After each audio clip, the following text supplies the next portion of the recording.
This week's blog post is the Worcester Art Museum American Portraits, Part 2. For more on the Worcester Art Museum, see the first post in this series. In this post, we look at American paintings of the early 19th century and see how they compare with the European ones that we've looked at.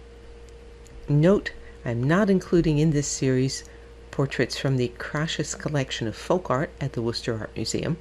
Included among folk artists are limners, who were untrained and itinerant portrait painters.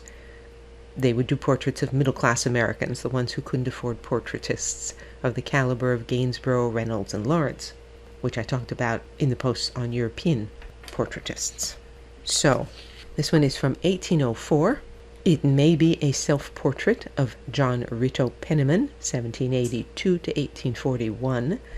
Penniman was apprenticed at age 11 to a painter who did ornamental decorations on furniture. By age 21, Penniman had his own shop in Boston producing decorative art. He also painted an assortment of portraits, landscapes, and allegorical scenes.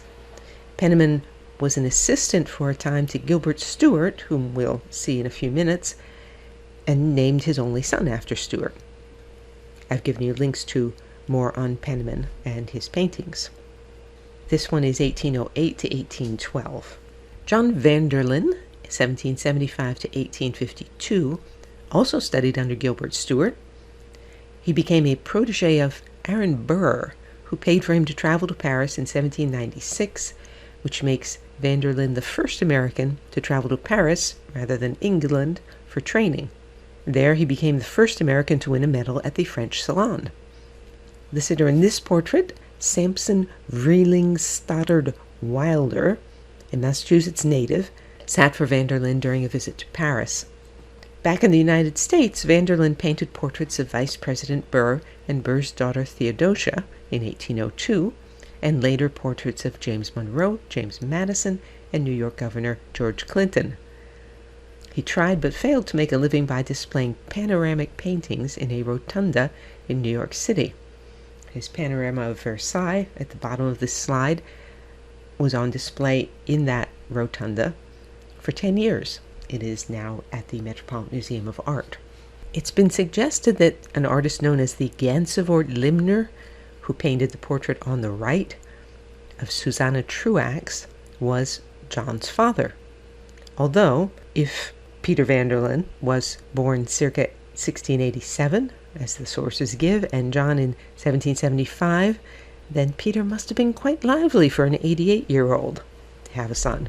In any case, Susanna Truax is a good example of the difference between self-taught limners and European-trained portrait painters.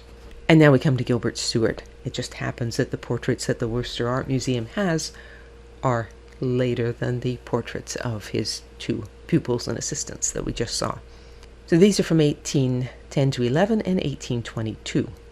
Gilbert Stuart, 1755 to 1828, a native of Rhode Island, studied in London, where he absorbed the grand style of British portraiture, as typified in the works of Gainsborough, Reynolds, and Lawrence, whom we talked about a couple weeks ago. Back in the U.S. in the mid-1790s, Stuart immediately became popular for his charming manner and his ability to capture both physical appearance and character. The sitter on the left is Elizabeth Tuckerman Salisbury, whose grandson Stephen Salisbury III helped found the Worcester Art Museum. On the right is Stuart's 1822 portrait of Russell Sturgis, a furrier from Boston, who had Stuart paint his portrait no less than 3 times. Stuart's most famous work is his portrait of George Washington. He kept this incomplete version in his studio and did at least 60 painted versions. And the last portrait for this week is from 1812 by Thomas Sully, 1783 to 1872.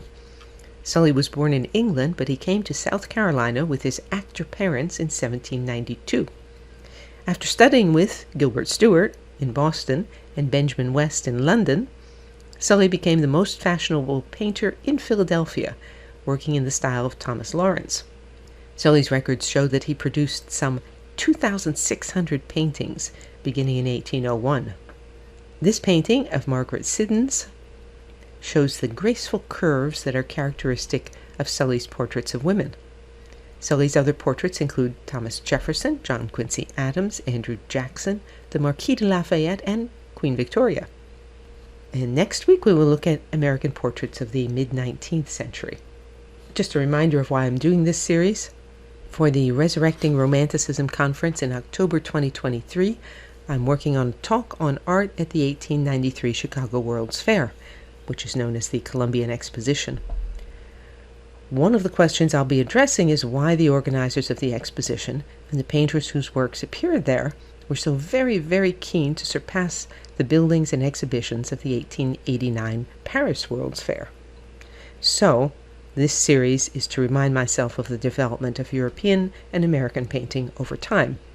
Eventually, I'll be posting on other paintings at the Worcester Art Museum as well. If the history of Western painting interests you, check out my Innovators in Painting, a 140-page survey focusing on innovations that gave painters more power to make their viewers stop, look, and think about paintings. DianeDuranteWriter.com has hundreds of posts on sculpture, painting, architecture, and my other obsessions. To join the Sunday Recommendations email list, visit the URL that's on the screen or email me. And you can say, "Well done, Diane," or support my work and receive rewards by means of the tip jar on DianeDuranteWriter.com. As always, thank you for listening.